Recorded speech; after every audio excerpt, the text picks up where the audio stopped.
ده كلها تبقى بطوله يا عمرو، يعني وانا لازم كل اللي يطلع من نادي النصر يبقوا ابطال، لازم يبقوا ابطال. لا افريقيا هي وابطال الاولمبياد. رياضه. يعني مثلا مدينه زي الحمول فيها ما يقارب من مليون تقريبا او اقل من مليون قليلا.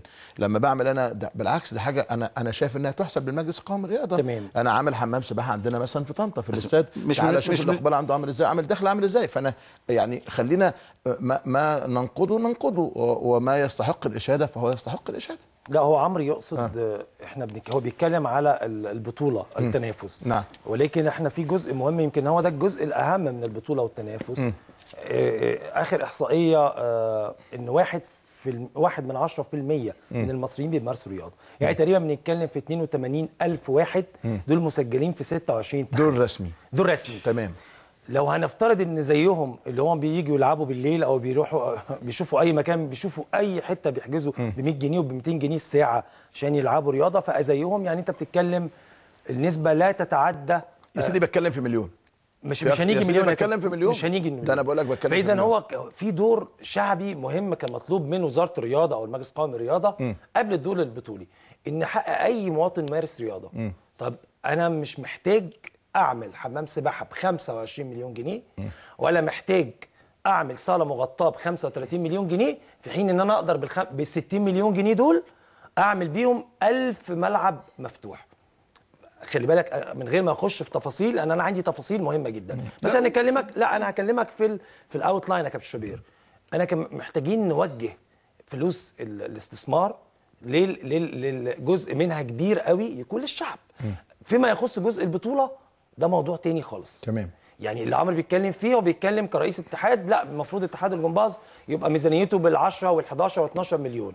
لا انا عندي 400 500 مليون ميزانيه المجلس القومي للرياضه، كان المفروض يتعاد توزيعهم بصوره الشعب المصري يحس بيهم والاتحادات تحس بيهم. الرياضه 100 وشويه، يعني مش 400 500 ولا حاجه. ما اصل انا كنت في اللجنه وعارف 100 ايه؟ 100 مليون ده اكتر يا كابتن والله. 153 كلها على بعضها، بالرواتب بكله على بعضه يعني 153. ما هي بقى هنرجع من الاول برضه يا كابتن شوبير. نرجع من الاول. بس ازاي لما انا بطور 4 استادات ب 370 مليون جنيه؟ هجيب لك انا المهندس سيد جوهر على التليفون يقول لي اخر موازنه للمجلس القومي للرياضه كانت كام؟ انا اقصد لما جيت طورت الاربع استادات، انت بتاخد على كذا سنه، فبتاخد من كذا موازنه، يعني من كذا موازنه، بتاخد شويه من صندوق التمويل الاهلي بيبقوا جدعان معاك، يعني في فلوس ثانيه بتطلع، لكن الموازنه ما بتصلش ل 200 مليون جنيه. ده انا متاكد. يبقى اذا الناس معذوره ان هي مش عارفه تصرف على الرياضه ولا هي عارفه تعمل. يعني هو عنده مهمتين، انه يخلي ممارسه الرياضه للجميع طبعا على مراحل، والناحيه الثانيه البطوله.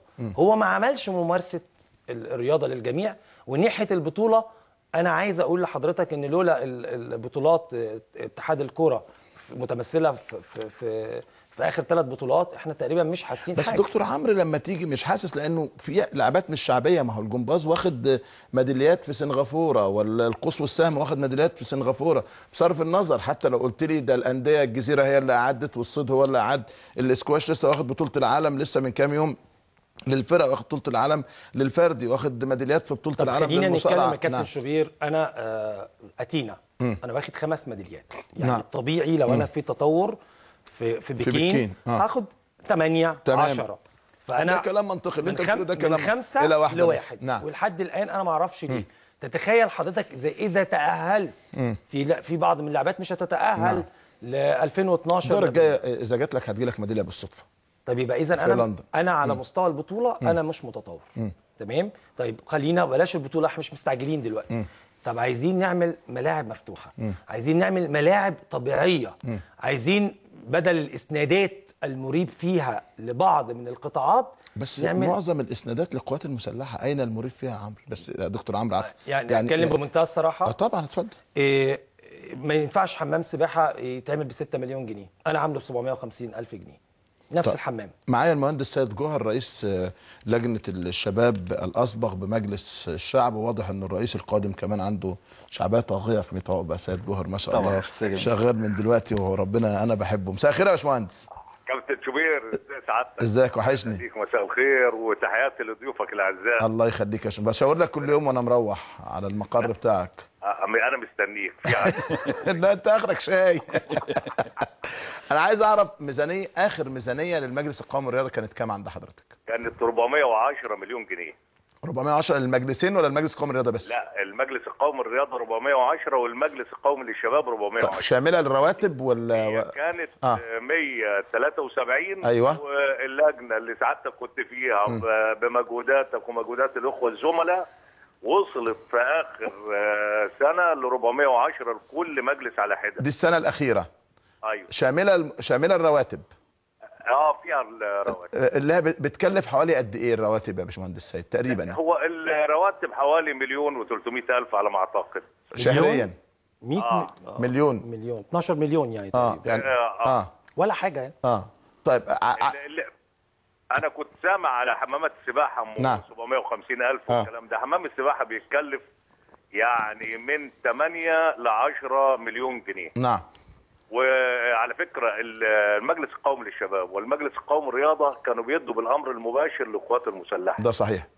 فيعني ما فيش اي حاجه، دي كانت حاجات سليمه. باشمهندس سيد لما اجيب لحضرتك حمام السباحه اللي انا عامله في نادي النصر. في نادي النصر. دكتور عمرو عبد الحق رئيس نادي النصر. ازيك؟ وحشني الاول، عامل ايه؟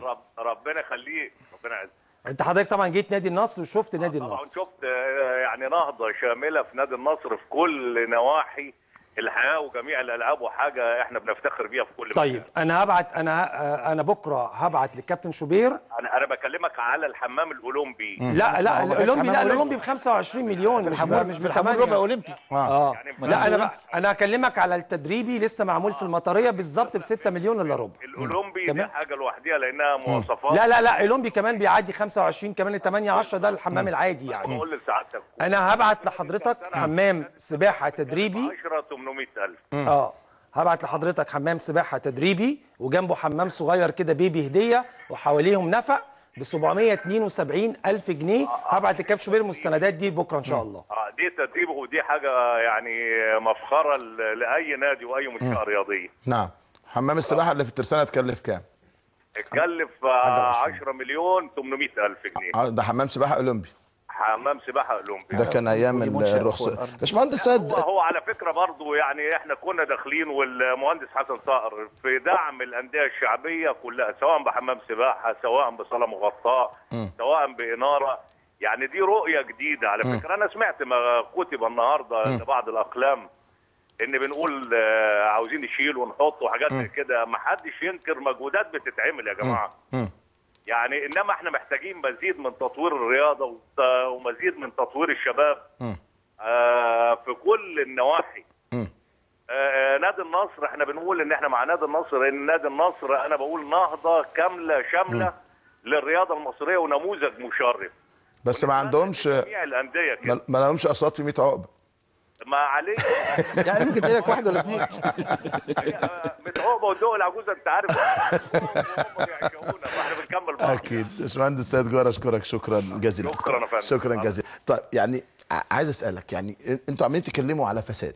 لا انا ما بجيبش سيره فساد خالص والله. بتكلم على فساد. انا بس خليني اكمل. اشوف حضرتك الميزانيه 400 مليون جنيه. نعم اتفضل. لو انا 25% من الميزانيه دي 100 مليون جنيه في السنه اتعملوا ملاعب، هقول لحضرتك ملاعب حمراء. الملعب الحمراء على فكره بيتكلف من 4 ل 5000 جنيه وما يحتاجش صيانه في السنه اكتر من 500 ل 1000 جنيه. تمام. اتعملت ملاعب حمراء بايجار مفتوحه في الاراضي الفاضيه اللي هي فاضيه ومنهوبه لانها متاخده منهوبه ما لهاش صاحب دلوقتي. واتعملت بالساعه ب5 جنيه. والغرض ان الساعه ب5 جنيه ان دي عشان مصاريف الصيانه والناس السكيورتي اللي موجوده ويبقى فيها نوع من انواع الضوابط. تمام. يبقى شوف انا هنشر هعمل كام ملعب كل سنه بال100 مليون جنيه. عندك كام ارض في كام محافظه تقدر تعمل؟ كتير جدا يا كابتن شوبير. احنا 6% من مساحه مصر مستخدمينها. 94% من مساحه مصر لحد دلوقتي لم تستخدم بعد. الحاجه الثانيه يمكن عمرو مش عارف يوصلها، بقول الحمول ممكن تبقى مش محتاجه حمام سباحه، لان احمد مجاهد قال لي كلمه كوميديه، قال لك ان ممكن الاولاد يعني مش هيفهموا حمام السباحه قوي، بس بال6 7 مليون دول انا اقدر اعمل 100 ملعب مفتوح لاهلي الحمول. لان الكوره ممكن من 12 ل 13 ساعه في اليوم شباب الحمول واطفال الحمول يقدروا يستخدموها. فاحنا بنتكلم في اوجه صرف. انا مش محتاج اسند الجيش بالامر المباشر في صاله مغطاه في الصعيد ب 30 40 مليون جنيه، ولكن محتاج ال 40 مليون جنيه دي على الاراضي الفاضيه يبقى ملاعب مفتوحه. ومش لازم كوره، هاند بول وباسكت وطايره. فهي انا بتكلم في اعاده توزيع ولا اتهم اي احد بالفساد يا كابتن. كلام جميل. دكتور عمرو